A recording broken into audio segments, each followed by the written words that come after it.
I'm Dr. Lipika Parulekar. Today we will be talking about how to prevent cardiovascular disease. My area of interest is in preventive cardiology, and let me share a few thoughts about this as a doctor, as your doctor, in the next few minutes. How to prevent cardiovascular disease?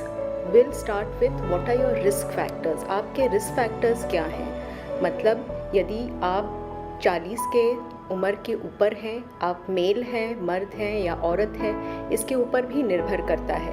यदि आप cigarette smoking करते हैं, आपको blood pressure है, diabetes है, आपके family में किसी को मतलब फादर, मदर, ब्रदर, सिस्टर किसी को हार्ट की प्रॉब्लम है या डायबिटीज़ है, तो आपका जो रिस्क है ब्लड प्रेशर डेवलप करने का और उसके बाद हार्ट का जो प्रॉब्लम होता है उसको डेवलप करने का चांस या रिस्क बहुत ज़्यादा बढ़ जाता है। इसके लिए अगर आपको डॉक्टर के पास जाना है तो आप प्रिवेंशन के लिए मतलब ये प्रॉब्लम्स आपको ना हो इसका रिस्क कम करने के लिए जल्दी जाना चाहिए।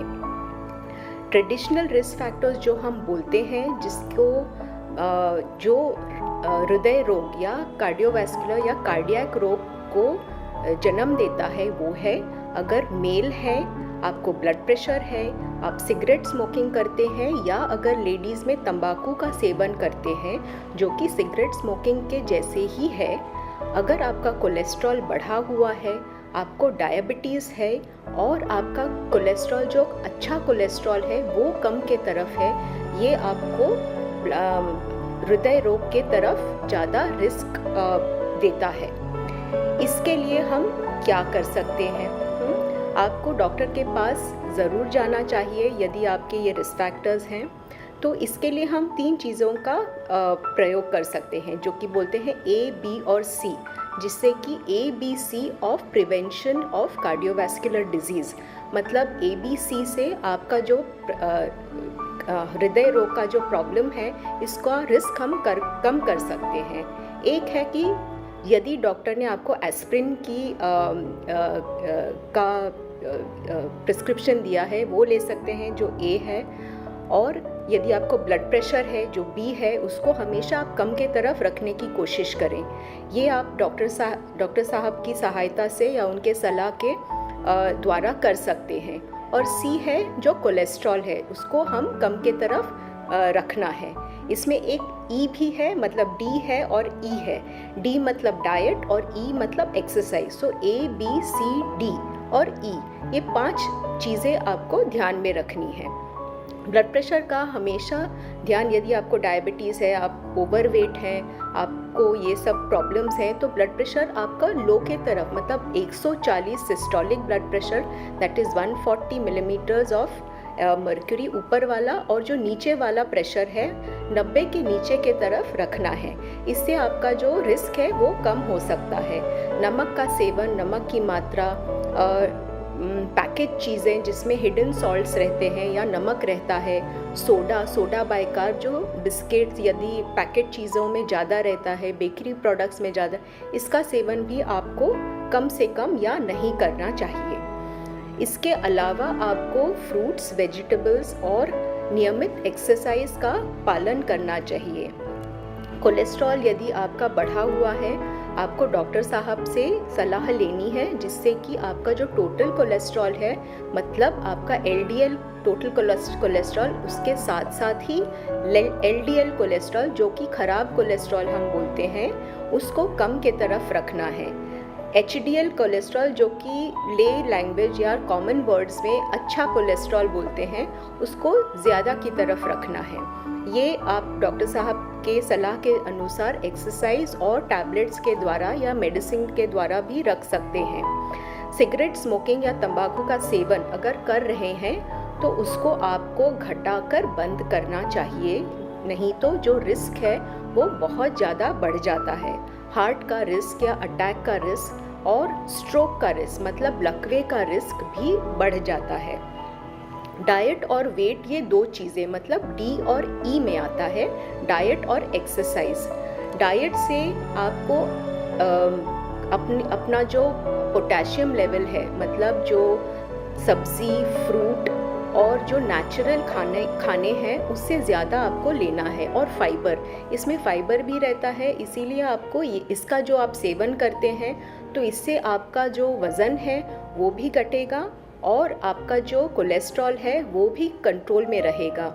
हाँ, तो खाना पीना जो जितना हम घर में सिंपल खाना बनाते हैं, कम नमक कम तेल वाला, वो ज़्यादा बेहतर है। नॉन वेजिटेरियन खाना अगर आप खाते हैं तो मीट का सेवन कम करें, बंद करने की ज़रूरत नहीं है, लेकिन जो फैट रहता है मीट में को रेड मीट ज़्यादा कम रखें या नहीं रखें तो ज़्यादा बेहतर है। वाइट मीट जैसे फ़िश रहता है, चिकन ब्रेस्ट रहता है, बिना स्किन का चिकन रहता है, उसको खा सकते हैं। एग वाइट्स ले सकते हैं जिससे कि ज़्यादा नुकसान नहीं होता है, ये अच्छा रहता है शरीर के लिए।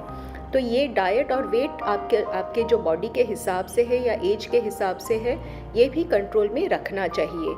वेट में एक और चीज़ है, ओवरऑल वेट एक चीज़ है और आपका जो कमर का जो साइज़ है वो भी एक चीज़ है। कमर की साइज़ कम रखें तो ज़्यादा अच्छा रहता है, क्योंकि कमर का जो साइज़ है उसके लिए अगर ज़्यादा रहता है तो वो रिस्क जो है हार्ट डिजीज़ का वो बढ़ जाता है। तो इस पे आपको ध्यान रखना है। अगर यदि डायबिटीज़ है, if you are diabetic, then sugar control बहुत ज़्यादा आपका इम्पॉर्टेंट हो जाता है, ज़रूरी हो जाता है।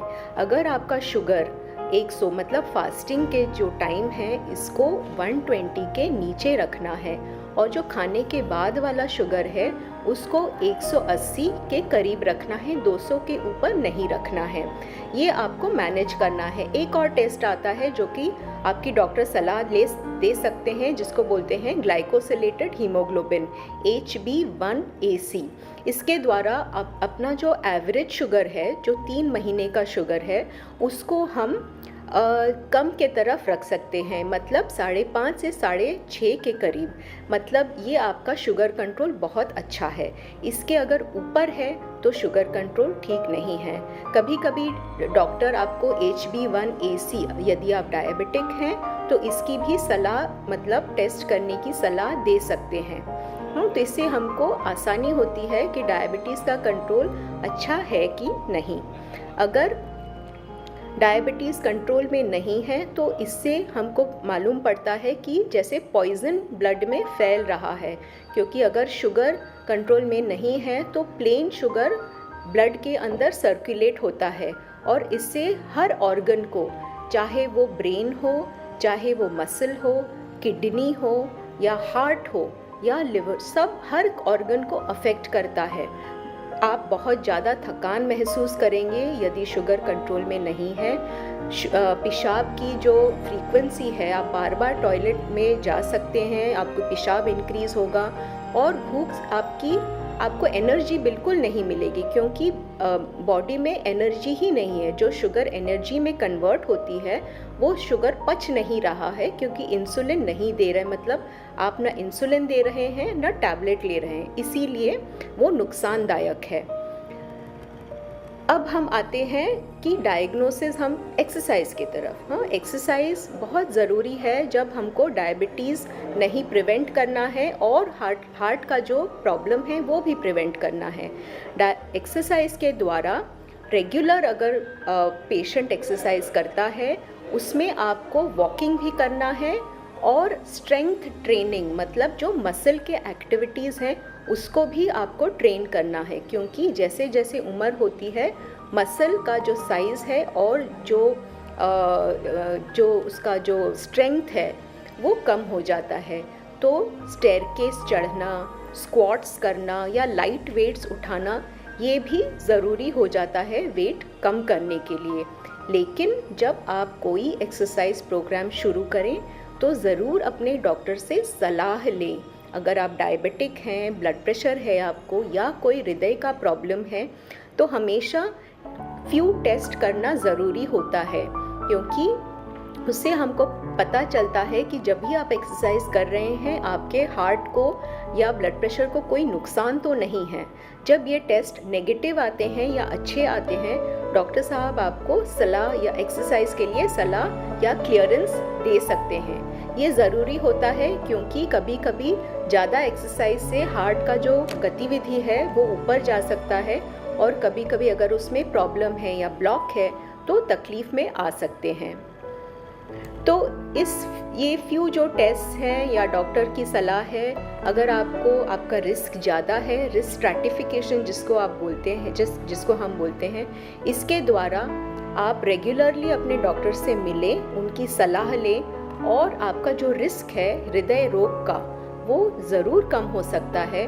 मतलब आपकी जो क्वालिटी ऑफ लाइफ है वो बहुत ज़्यादा अच्छी रहेगी, आपको जो रोग है वो कम होगा, आप उसके जो कॉम्प्लिकेशंस हैं वो कम होंगे और उसका रिस्क जो है डेथ का रिस्क या ख़राब क्वालिटी ऑफ लाइफ का रिस्क वो कम हो जाएगा। तो my advice is that please meet your doctor on a regular basis so that you live healthy and you are healthy. Thank you for watching this video.